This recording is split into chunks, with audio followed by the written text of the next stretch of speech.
The honor tonight of having Greg Lukianoff from FIRE come in to talk to us about his new book. And not to delay anymore, I'd like to introduce our president, Dr. Dowden. And Alan, I just demoted you, sir. Yeah, that's all right. Who has been a great support to the program. All right, thank you, Professor Thomas. Thank you. I appreciate the demotion as well. They tell me I don't need to use that microphone for the camera as long as this microphone is picking it up. So I'm going to stand here and offer a welcome. As was just noted, this is the final edition of the Newman series that started back in the fall. For those of you who have been here before for any one of the installations of the series, you know this is named after St. John Newman, a poet, a theologian, historian, but importantly as it relates to what we're doing at the university, an ardent supporter of the liberal arts. Right? And what's important in that regard is everything that is crucial insofar as the liberal arts education is concerned, as it pertains to the contributions that liberal arts graduates, in my estimation, are making to society, and the important contributions that are so dearly needed today in society as it relates to critical thinking, the ability to put forward a cogent argument, to write clearly. All of those things, in my estimation, are housed in a university that takes seriously its commitment to the liberal arts. And so the naming of this series in Newman has particular appeal to us at LaSalle, as does the opportunity to have Greg here in the final installation of this series. So you know, because you can find out anything you need to about Greg and FIRE just by taking your phone out. It's a foundation for individual rights and expression, and particular interest in those fundamental rights that exist on college campuses and the commitment that Greg and his organization has to that. And so why is this important to me right now? There are a couple reasons. One, just recently I was in Washington, D.C. at a convening that Eboo Patel from Interfaith America held, and it was on the topic of pluralism. There are a couple things that Patel noted that I think are relevant to tonight's, or I'd like to think may be relevant to tonight's conversation. And Eboo said that the idea behind a university, insofar as how we engage with one another, should be thought of in this regard. You're paying us to come to LaSalle, right? So there's no need to pay us to shout at one another. There's no need to pay us to argue with one another and yell at one another. Eboo says you can go to the public park and do that for free, right? The idea behind a university is, as Eboo quoted McIntyre, who's at Notre Dame, is that we're introducing you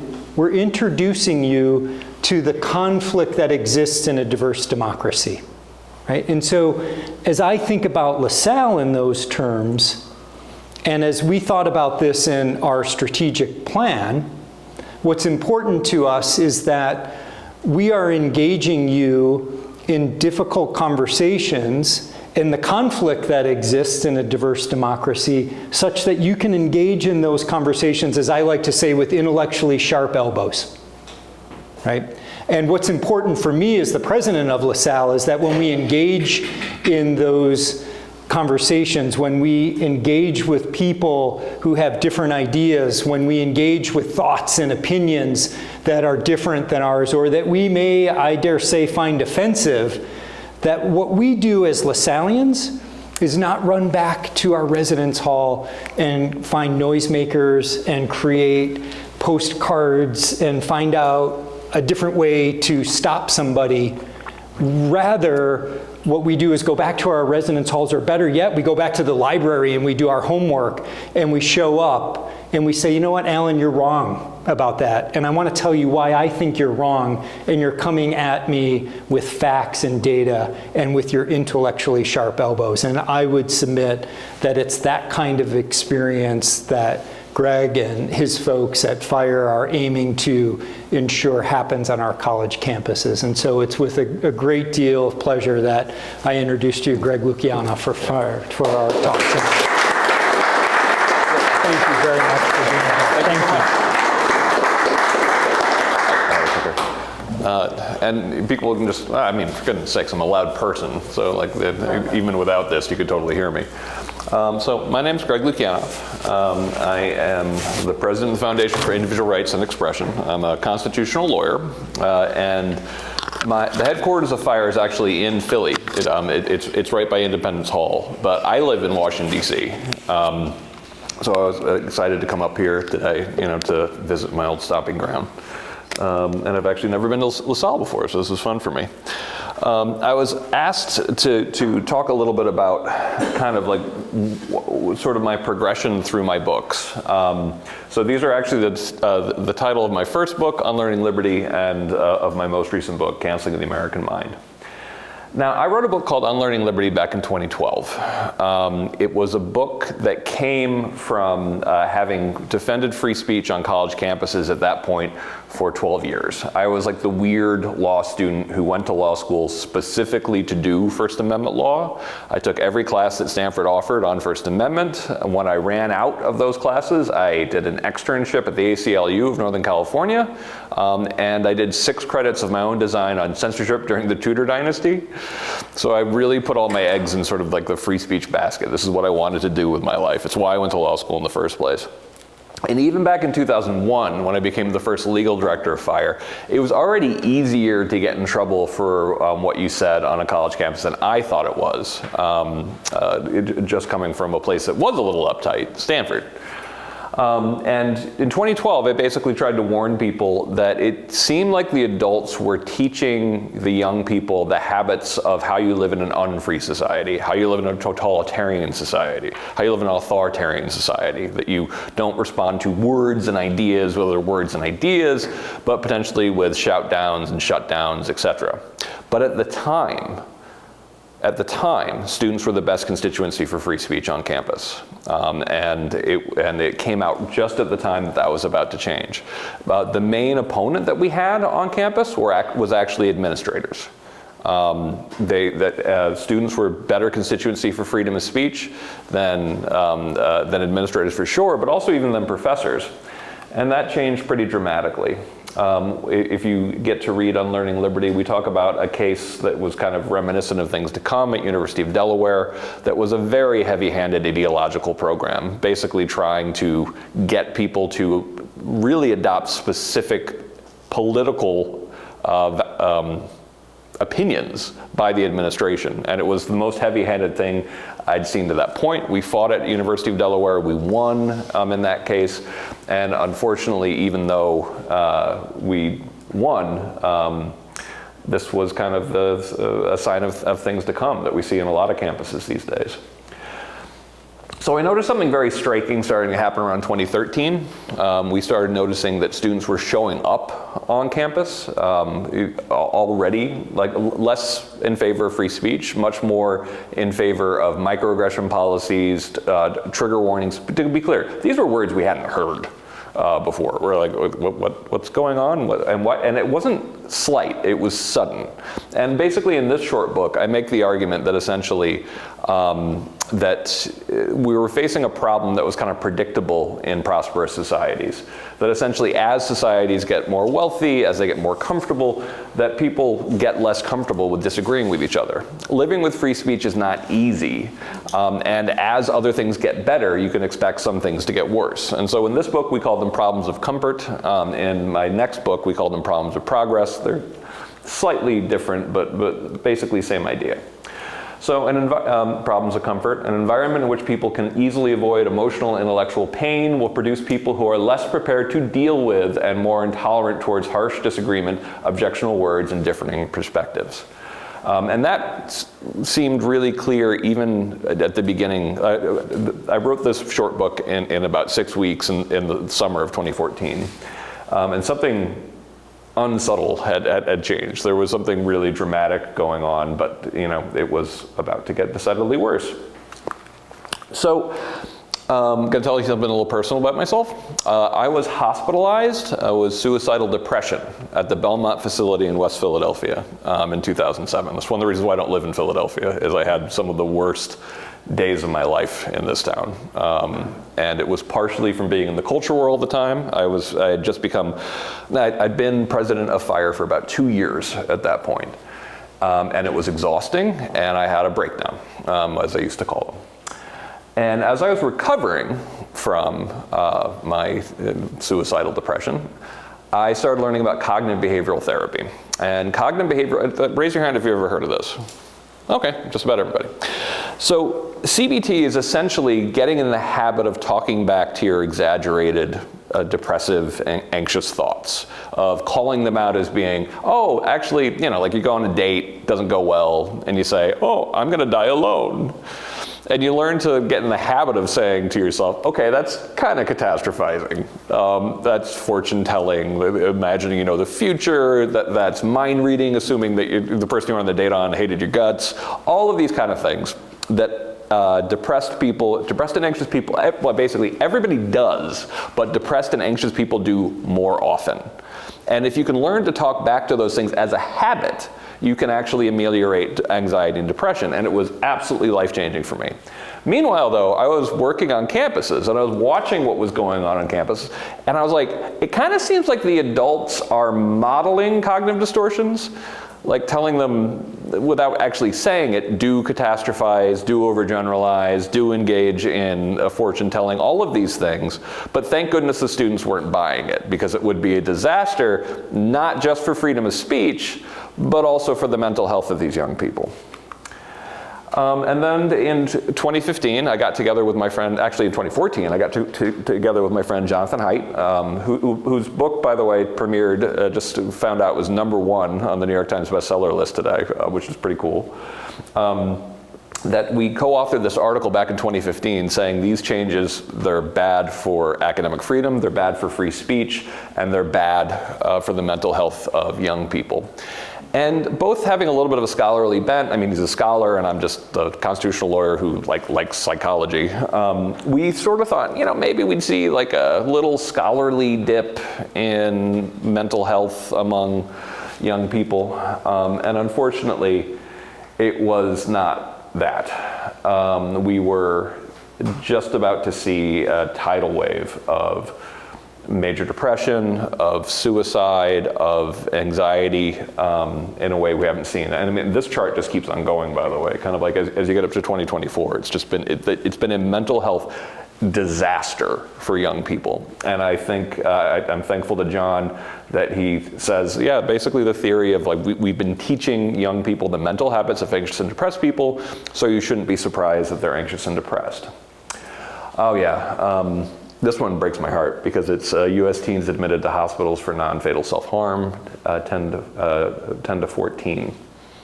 I have an 8-year-old and a 6-year-old at home. So Coddling the book, as you probably have noticed if you watch the news, we didn't actually solve the problem on campus. Mental health got a lot worse. The situation for free speech and academic freedom got a lot worse. So John and I decided we needed to write a book. So we wrote Coddling the American Mind in 2018, and we solved the problem. Okay, we didn't solve the problem. Things got a lot worse, again. But in this book, we go a lot deeper, and we talk about the role of cell phones and social media that we think actually sped a lot of these things up. We talk a lot about things like polarization, about new ideas of social justice, about bureaucratization of universities. I'm very proud of this book, and it's kind of a social science detective story of trying to understand what happened on campus and why was it such a disaster for free speech and mental health. This was a case back in 2015 that we talk a little bit about that in the book. This is a professor at Yale whose wife had sent an email defending the free speech rights of students to decide for themselves what Halloween costumes they wear. Now this is an old-fashioned 1960s style defense of autonomy for young people. It was something that everyone normally would have understood. But this was read in the most uncharitable light possible, and students started demanding that his wife be fired for sending this email. And this is at Yale. This is, I was there. I was actually, I videotaped this thing with my phone as Nicholas Christakis was surrounded by angry students demanding that he step down, that he's disgusting, all of these things, because his wife had said something that was more or less a defense of the free speech rights of students and their ability to not need parents to essentially decide for them what they wear for Halloween. And this is one of about 100 cases that happened on campus that were basically just like this. People forget that about 2015. So, and yeah, and they did actually successfully get, his wife never taught at Yale again. She was no longer the head of the educational dorm there. Nicholas had to step down as head of the educational dorm there. He's thankfully a genius, so he's a full professor there, and he's made some incredible contributions, but if he wasn't so eminent, I don't think he would still be there. And then, of course, in 2017, we saw a raft of violence that we haven't seen on campus. The Berkeley riots that in response to Milo Yiannopoulos, conservative provocateur, but nonetheless, the people who were hurt in this were overwhelmingly people who were just innocent bystanders. This woman, by the way, is wearing a red hat that says, "Make Bitcoin great again." She's making a Silicon Valley joke, and she gets maced in the face. That speaks for itself. I mean, they're very lucky nobody died during these, because, I mean, it wasn't for lack of trying with a couple people. My most recent book is called Canceling the American Mind. And it's basically trying to explain the other part of what happened in 2014 that was so dramatic. We started seeing people losing their jobs for what they said at a level that we hadn't previously seen. And this was not subtle, again. And the standard that we gave for cancel culture was the uptick around 2014 and accelerating in 2017 and after of campaigns to get people fired, disinvited, deplatformed, or otherwise punished for speech that is or would be protected by the First Amendment standards, and the climate of fear that resulted from that. I'm a lawyer, so you have to forgive me the long-winded. I want to be precise. And this began in 2014, and it really accelerated. All the while, people trying to say that cancel culture isn't even real. And that was probably the most mind-blowing thing about it. That's why we call the first chapter the gaslighting of the American mind. But boy, was it real. And one of the reasons why I felt the need to write this book was because when people were still claiming this was a hoax, this wasn't happening, I had to explain, there's nothing like this on record in terms of the number of professors losing their jobs. Nothing like it on record. I don't just mean in the last 50 years since the law was established. The law, when it comes to academic freedom and free speech at public colleges, has only been established between the years 1957 and 1973. About 3 professors were fired for their opinions on the Iraq War and 9/11. 9/11 was seen as this massive crackdown on academic freedom. And by the way, all 3 of those professors were actually fired for things that weren't related to freedom of speech. We're talking about more than 1,000 attempts to get professors fired. We're talking about 2/3 of them being successful in some way. We're talking about nearly 200 of them actually fired, about 40 of them tenured. A single tenured professor getting fired early in my career was unheard of if it was related to speech, research, or pedagogy. And now it's a regular occurrence. And this is the newest sad development, deplatforming on campus. This has been completely out of control this past year. Last year was the highest deplatforming rate on record. Deplatforming includes if you showed up to this speech and shouted me down, wouldn't allow it. It's like a bunch of people decided that you shouldn't be allowed to hear me and shouted me down. That's deplatforming. But also saying that someone can't get into a speech, getting someone canceled, like literally canceled so they can't speak there. Those are all deplatforming. And last year was the worst year for deplatforming on record, and this year is going to blow it out of the water. We are already at 67 deplatformings just for this year so far, and they're accelerating. We're going to see some commencements get deplatformed. And when it comes to cases that we've seen, this is Carol Hooven. She's at Harvard. She wrote a book called Testosterone. She's an evolutionary biologist. That's, she's kind of her specialty. She went on TV to talk about her book, and she explained that that we should be as compassionate as possible to people who are trans. We should use their pronouns. We should understand gender dysphoria. We should be understanding, but we can't pretend that biological sex isn't real. And she got forced out of Harvard for that. And the thing is, like, and I know Carol. Carol is brilliant, and she's also a very kind and sweet person, and she was trying to be very compassionate in explaining this book. But the thing that I think the expert class doesn't get about how much of a disaster this was, it wasn't just for Carol, it was for Harvard, and it was for the credibility of the expert class to begin with, because people aren't stupid. When they start realizing, hold on a second, you said something that up until 15 minutes ago, every person on the planet agreed with, and you got canceled from Harvard? They're not going to believe you next time you say something. They're not going to trust you to be objective about what you said. And that's if it only happens once. If it happens over 1,000 times, totally different. And to be clear, we take on right and left. This is a case that just drives me absolutely nuts. This is a case at Babington College in 2020, up in Massachusetts. This was something that was covered in the conservative media.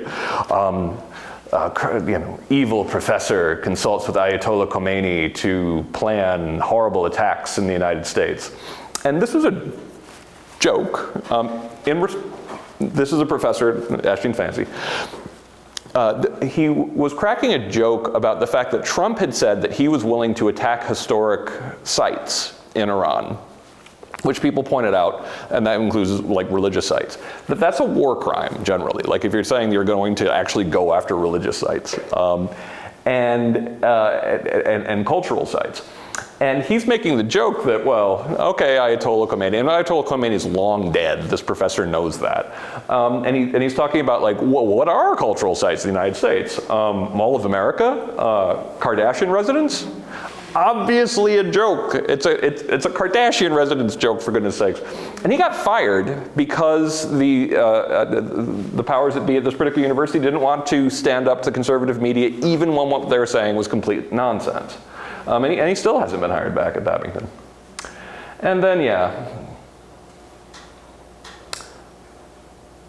so when I started back in 2001, I started right after after 9/11, and there was a professor who had started at University of North Carolina, Wilmington, as a progressive, left-leaning criminologist. But he became an evangelical Christian when he became a professor, so his ideology changed. He became more conservative. And on 9/11, the day after 9/11, there was a student saying that America had these attacks coming. And he wrote back saying, well, your speech is protected just as the overly simplistic and bigoted views are. And the university launched an investigation of Mike, because apparently, I don't know what the justification was, and I was mad about it. So Mike, fire helped, we got him cleared. But because Mike then took from me, at my recommendation, he read the book, How to Talk Dirty and Influence People by Lenny Bruce. And he would always attribute to me that's what made him decide to be a more in-your-face conservative activist, which I was always like, oh God, I'm so sorry that was me that created that. And so he got in trouble a lot of times over the years. He actually had to sue to get tenure. He won, somewhat to my surprise, but he was a bomb thrower. He liked to, crack conservative jokes. That was kind of his whole style. And in 2020, he made a joke that went apparently too far. He joked that lockdowns were, he made a joke likening lockdowns to slavery. Bad taste, but he got kicked out of school for that. And he killed himself in July. Of that year. And he's someone that I'd known for 20 years. So we talk about in Canceling the American Mind what we call the perfect rhetorical fortress, a way to win arguments without actually winning arguments. And we talk about all the argumentative dodges and ad hominem approaches that allow you to not actually address what anybody actually has to say. And we talk about the efficient rhetorical fortress, which is the system that they have on the right. And yeah, this is a case on the right, and I'd be happy to take questions.